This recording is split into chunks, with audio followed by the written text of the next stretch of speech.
We're going to learn some history today. Everyone get excited. Courtesy of T.B. Pulu. I have no idea who T.B. Pulu is, except for the fact that he wrote this really good science article that I'm going to quote from. Quiz, starting out with a quiz. In what year did we go to the moon? Very good. 1969. That was easy. See, we're going to do great on this. Was the computer invented in 1969? Yes. We have a yes. We have a no. That's a C minus for indecisiveness. Just kidding. During the first Apollo missions, critical safety and propulsion mechanisms in spacecraft were controlled by software for the first time.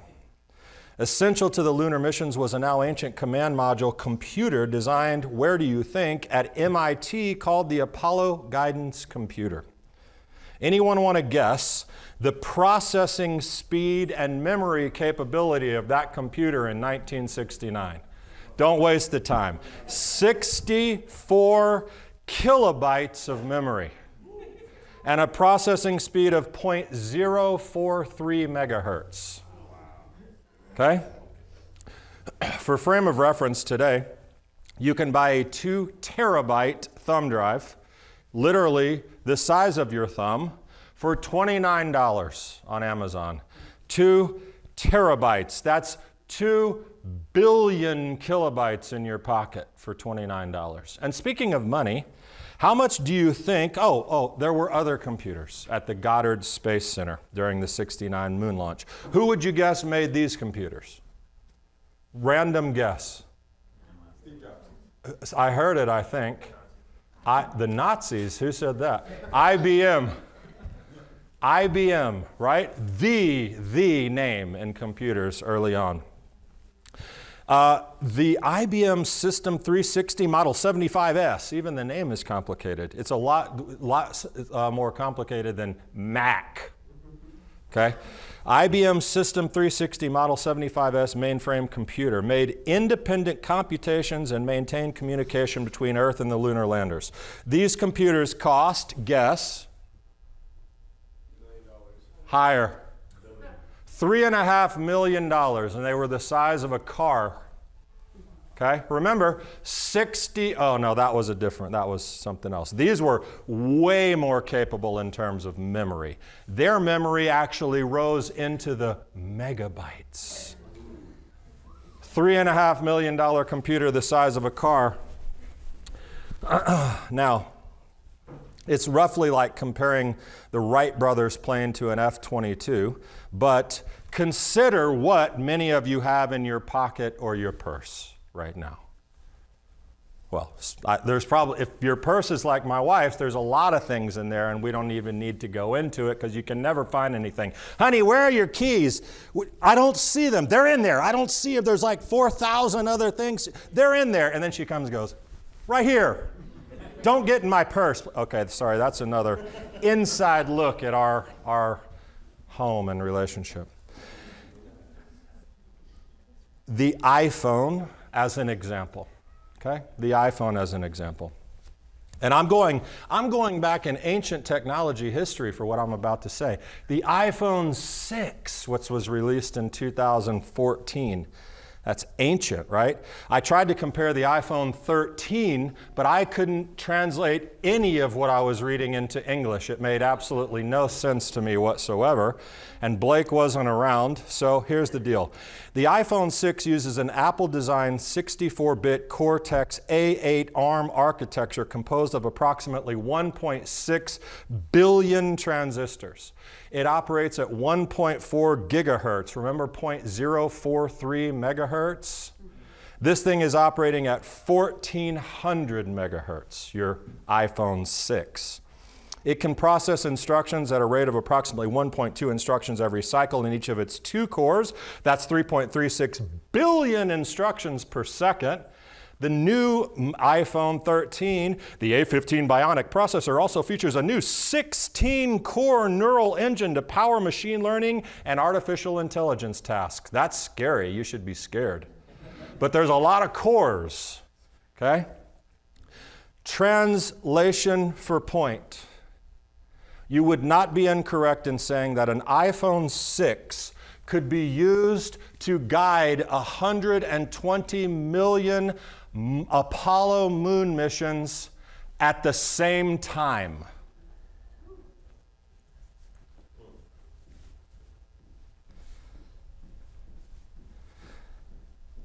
Just imagine what the iPhone 13 can do. And the point is, you hold that power in your hand every day. And the second question, or a question, is, what are you doing with it? Or maybe better phrased, what is it doing with or to you? And to the Torah we go. Parsha, Jethro. You know the story, right? Jethro, here's how Jethro would answer my question. What are you doing with it? Here's what Jethro would say. It's what he told Moses. What you're doing is not good. And you remember the story, right? Moses is sitting. Let me just read it. He came the next day that Moses sat to judge the people, and the people stood before Moses from morning until evening. Now, when Moses' father-in-law saw that he was doing for the people, he said, "What is this thing you're doing for the people? Why do you alone sit as judge, and the people stand before you from morning until evening?" Moses said to his father-in-law, "Because the people come to me to inquire of God. When they have a dispute, it comes to me, and I judge between someone and his neighbor and make known the statutes of God and his laws." Moses' father-in-law then said to him, "That thing you're doing is not good. You will surely wear out both yourself and these people who are with you, because the task is too heavy for you. You cannot do it alone." How in the world do we make this connection? Well, beyond the obvious message of this Torah portion, which is about delegation, particularly for leaders, it's one of my favorites and also one of the more convicting at all times, because I'm not the best delegator. Beyond that, this Torah portion is filled with incredible things. The 10 Commandments are coming. Mount Sinai, the ascent, that's right after Jethro. And we're in this section of the Torah where the deliverance from Egypt, the passing through the Red Sea, and now going up to Sinai, it's monumental. But I want to talk about Jethro and Moses.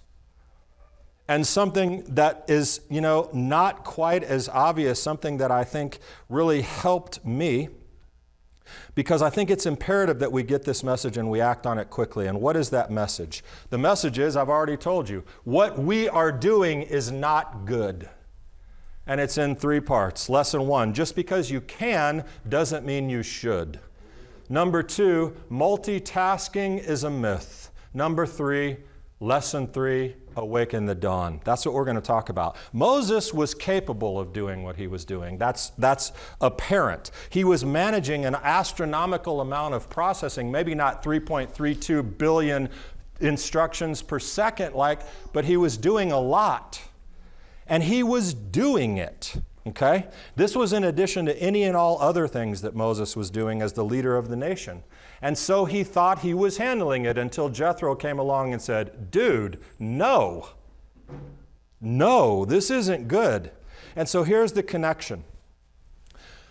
Only that this story of an over connection, that is affecting all of us. Jethro said, "You can't keep this up for long, Moses. Something will suffer. Probably many things in your life will suffer." Moses had what I will term an over-connection, and we all have an over-connection. And it's affecting our lives because of that miracle machine that you have in your pocket. Stick with me for just a bit. There is virtually no time in a day when someone or something is not vying for your attention. And they're getting it because these miracle machines have turned us into Pavlov's dogs. Every beep, chime, reminder, text, email, phone call, almost every single time is a distraction to what you're doing, your work, your worship, your worthwhile relationships. But it's become such a part of our lives and so embedded in our culture that we don't even notice it. Just like Moses, who when Jethro said, what you're doing is not good, he was probably like, why, man? It's fine. It's great. Sometimes you need someone else to point some things out to you. But there was a time, not long ago, really in the big picture, when we had a connection. You know what we would do? We would sit down and we would talk to somebody. There was a time even when we might pick up a phone. You know, they were plugged into the wall back then. They didn't go with you.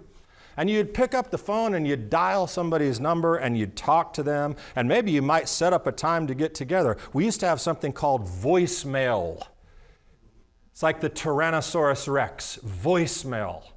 You could leave a message if you didn't get somebody. And even before that, there was something called an answering machine.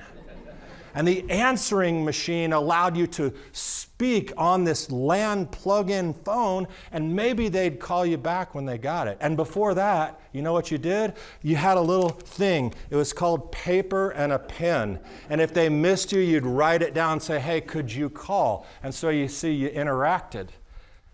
And at some times, this amazing, unbelievable thing happened. You would call somebody and you would not be able to reach them. Does anyone remember that used to happen?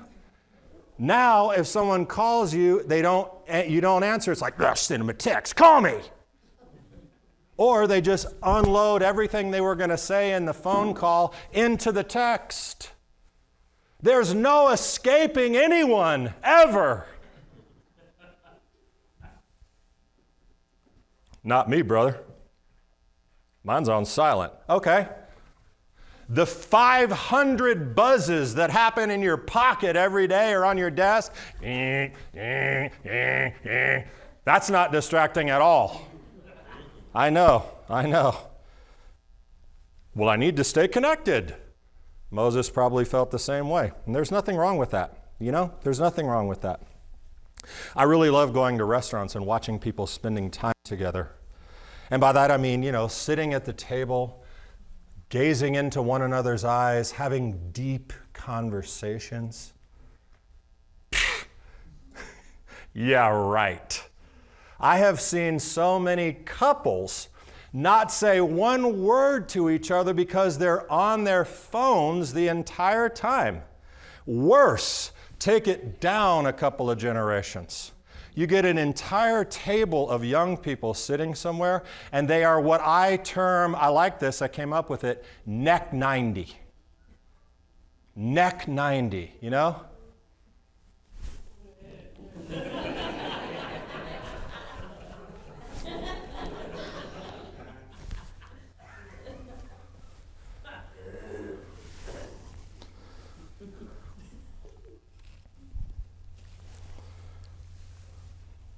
They're connecting.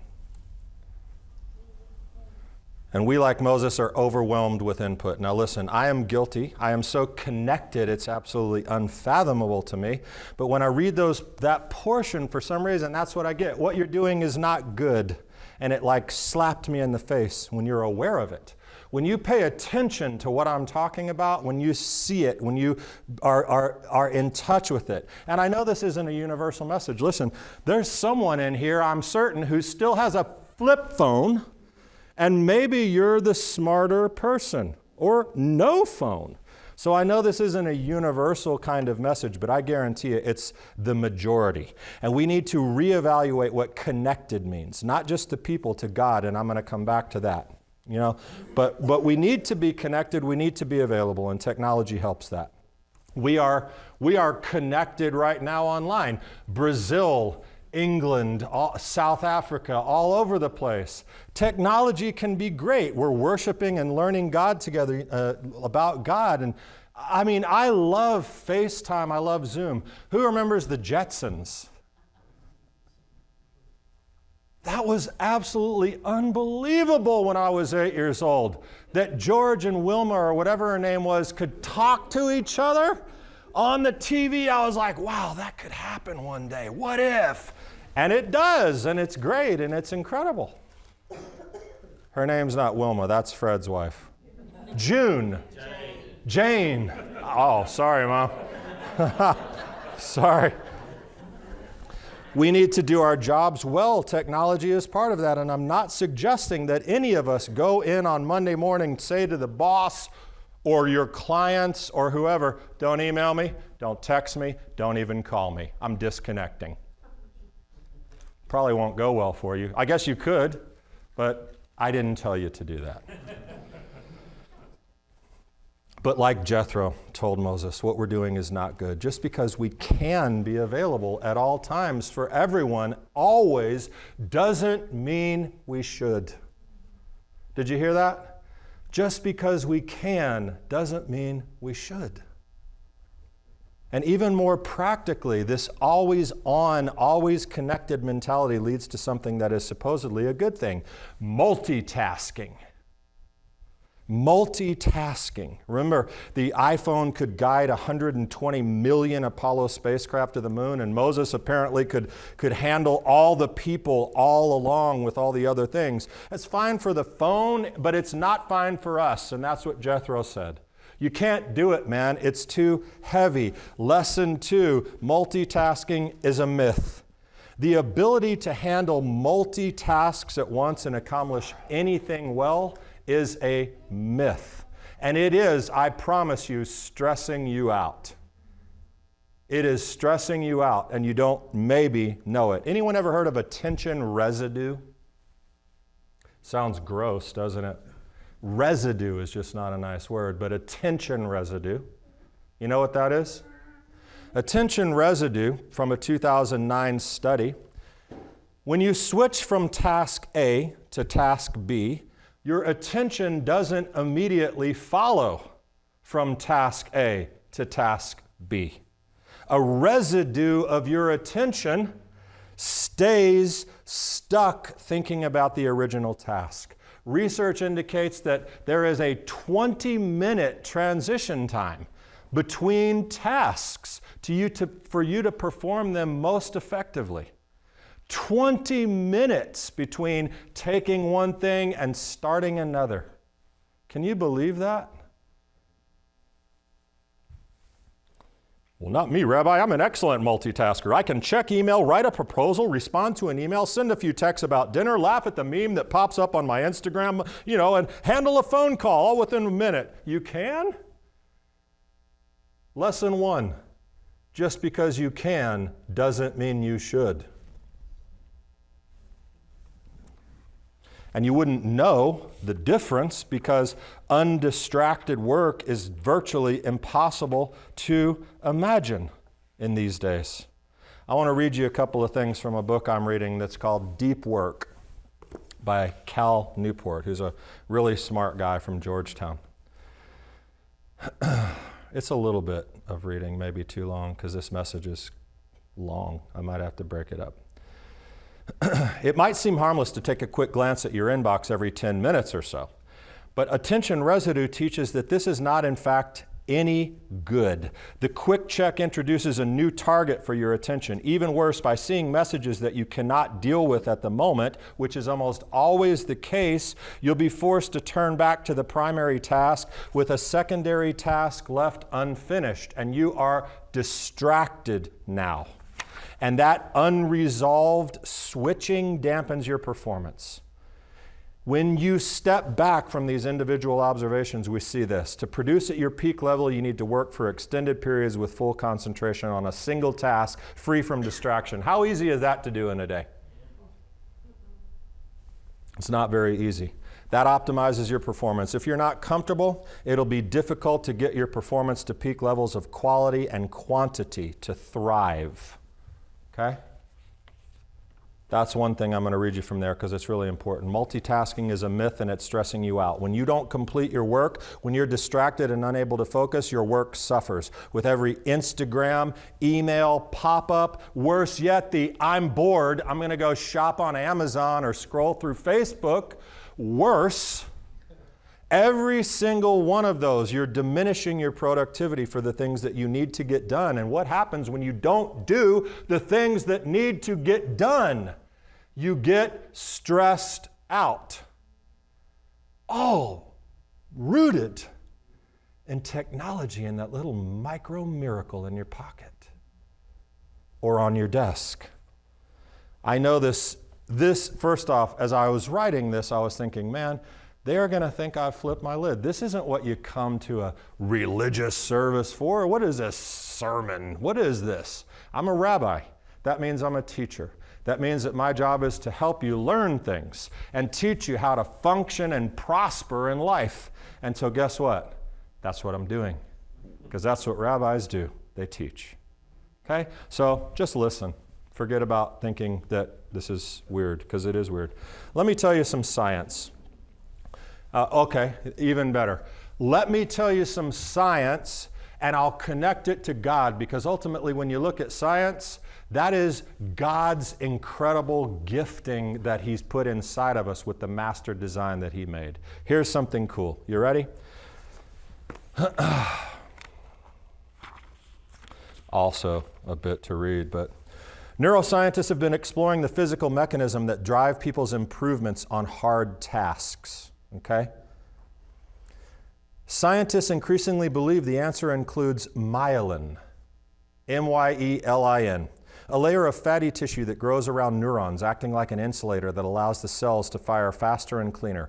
To understand the role of myelin in improvement, keep in mind that skills, be they intellectual, physical, eventually reduce down to brain circuits. The new science of performance argues that you get better at a skill as you develop more myelin around the relevant neurons, allowing the corresponding circuit to fire more effortlessly and effectively. To be great at something is to be well myelinated. This understanding is important because it provides a neurological foundation for why deliberate practice works. By focusing intensely on a specific skill, you're forcing the specific relevant circuit to fire again and again and again in isolation. And this repetitive use of specific circuit triggers that are called oligodendrocytes begin wrapping layers of myelin around the neurons in the circuit, effectively cementing the skill.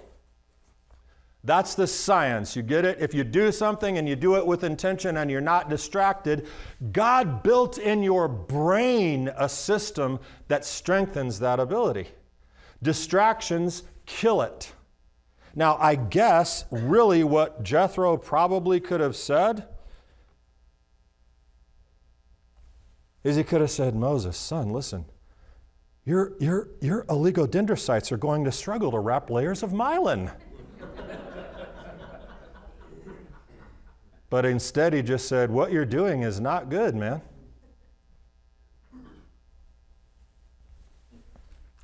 It's too heavy. That miracle multitasking machine in your pocket or on your desk, it's a blessing if you choose to use it right. But if it's using you, it's not good. There's a way forward. And I could write a book about this. Maybe I will. I would love to write a book about this because it's so incredible. I want to leave you with one application. There are hundreds of applications, but since we're talking about focus and distraction, I should just do one.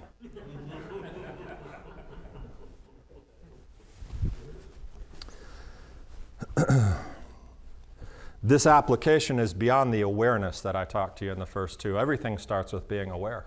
Everything starts with being aware. What were the first two? I forgot them because I'm distracted. No, I'm just kidding. Just because you can doesn't mean you should. Two, multitasking is a myth, okay? Be aware of what's going on in your day and night with what I'm talking to you about. Psalm 63 opens with this line, God, we sang it today, God, you are my God, I shall be watching for you. A more familiar translation says, oh God, you are my God, early I will seek you, which really captures the meaning better.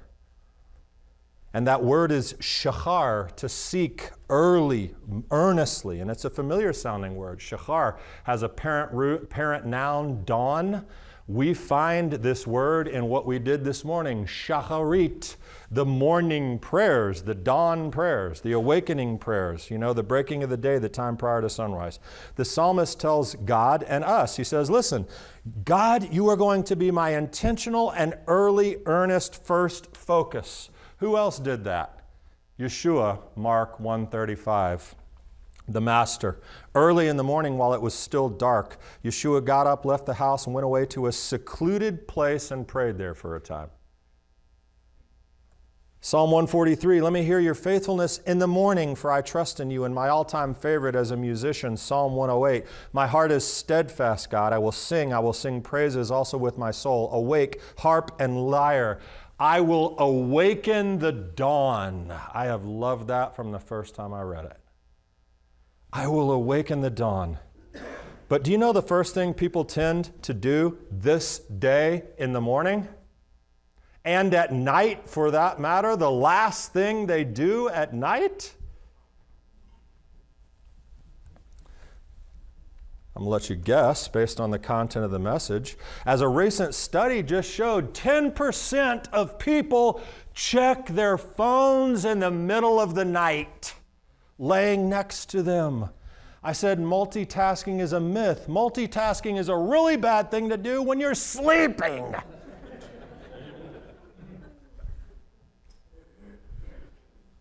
That is pitiful. I mean, it's depressing. And this is a real thing. Listen to this, a real article. Quote, checking texts, emails, and social media can cause your brain to go into worry mode, Rogers says. If someone didn't text you back, now you're wondering why. If you get an important work email, now you're thinking of a response, and none of that is conducive to sleep. Really?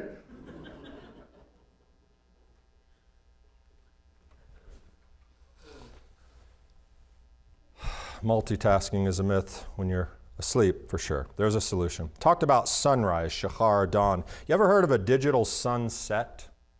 A digital sunset. Did you know your day starts the night before? It does. Your best day starts. Listen to this. Deep inside your brain is the suprachiasmatic nucleus, which operates a range of clocks, another amazing God design, running a variety of rhythms across your body. They're triggered not just by light, but a cascade of hormones and chemicals which signal that it's time to clock on for various functions of repair and recovery while you sleep. When one rhythm is disrupted, it can impact others. Your phone, your iPad, even your TV for that matter, disrupts those clocks when you're trying to repair and recharge. Did you know that? God designed it, suprachiasmatic nucleus. We see a man inside. No, I'm not going to do Nacho Libre this time. Okay, I am. His nucleus. All right. Suprachiasmatic nucleus. A digital sunset. The people came before Moses from morning to evening. It was a lot. Listen, we cram all kinds of things from our morning to evening, don't we? Work and every other thing and all these distractions that I'm talking to you about. Morning to evening is rarely 9 to 5 anymore, but at some point you have to stop.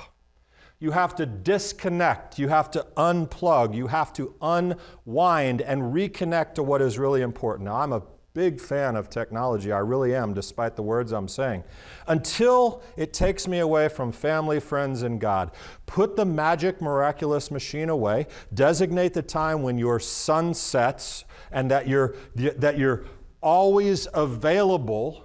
You're always connected. You're always here, this, there, la, la, la, and stop at a particular time.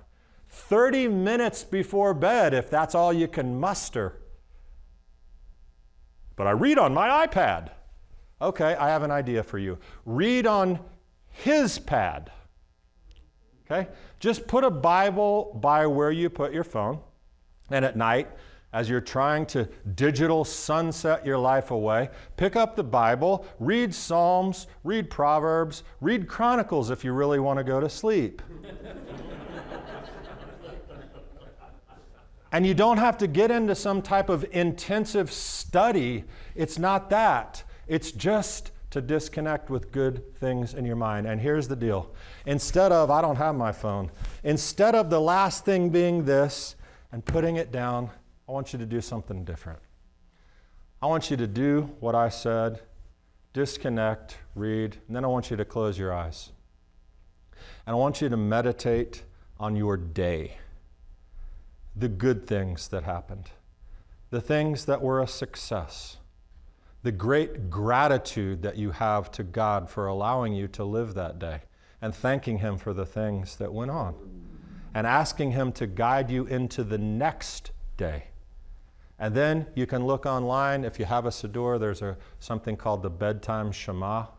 You can read the Bedtime Shama. It's beautiful. And close your eyes and check out. And be done.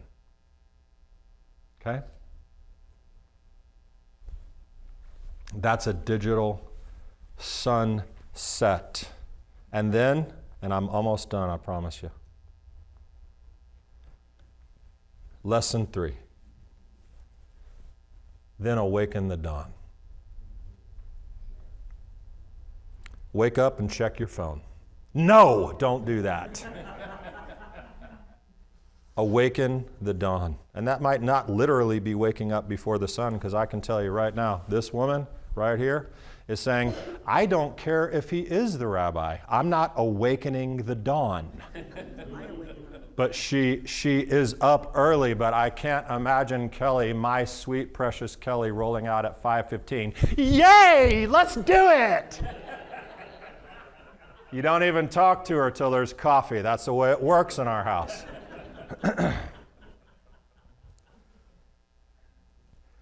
But the point is, prioritize yourself and your relationship with you and with God first. It could be a quiet meditation on a biblical text. It could be sitting there with your eyes closed and just letting the Holy Spirit bring things into your mind. It could be reading. At this point, you could kick your mind off into some intensive study or prayer or do something except what most of the world is doing, which is picking up their phone, checking their email or their social media, or, well, I read the news on my phone. Fine, don't do that till later. Awaken the dawn. You and Him. Because here's the point, and this is so incredible. I want you to get this, if nothing else. The second that you let someone else, email, text, social media post, phone call, the second you let them into that precious space, it's gone. Their priorities just became yours. Do you understand what I'm saying? The word create and react, they have the same letters in them. And that's the decision you're going to make in the morning. I am going to take the time to create the rest of my day starting right here. And when you pick up the phone or an email or do something, you have driven yourself into react mode, not create. You are not in charge anymore. Do you understand that?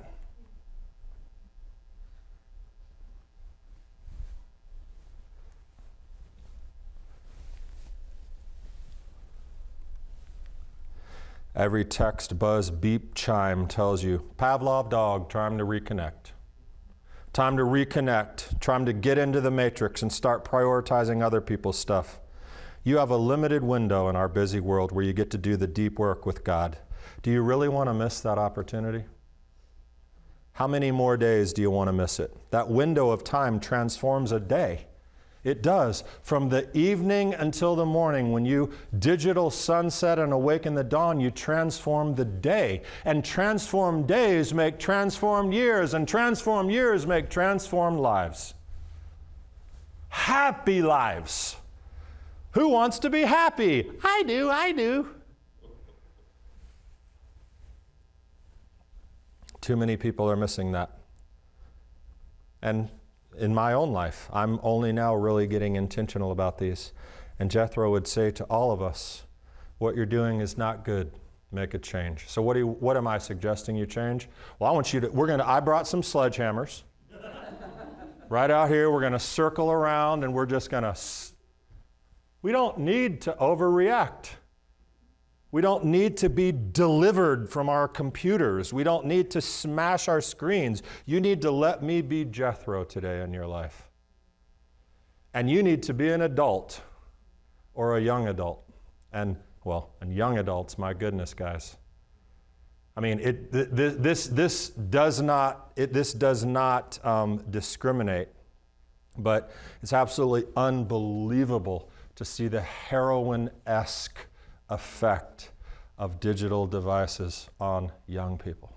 Kids, I'm not even going to go there.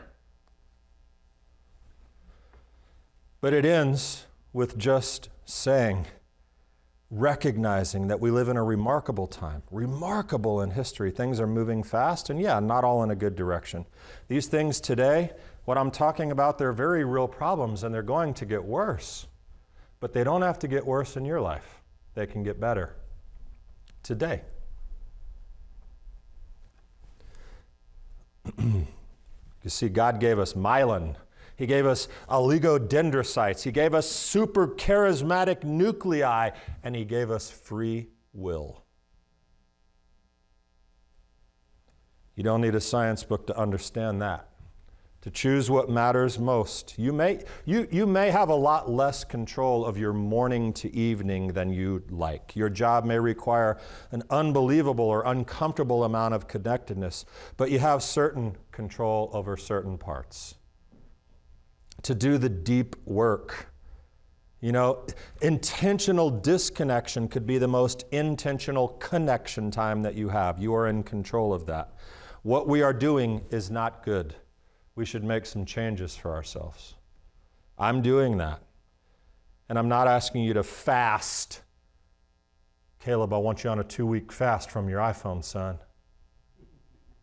I'm asking you to be an adult, to be intentional and realize that what I'm saying is true, and we all know it. No matter if we're saying in our heads right now, he doesn't know my life. I can't. I do. I have your life. We need to make some changes. And just do this. Be intentional for a week about what I said. And see. See what happens. See how you feel. Most will hear this and say, oh, he is right, and make no changes. I get it. That's the way sermons are. But I don't want that to be. I want it to be a change. The ones who do will feel the difference, and that will be good. And I have a feeling that that will make our Father in heaven and you and Jethro very happy. Ding ding ding ding ding ding ding ding ding ding ding ding ding. Shabbat shalom. Let's stand.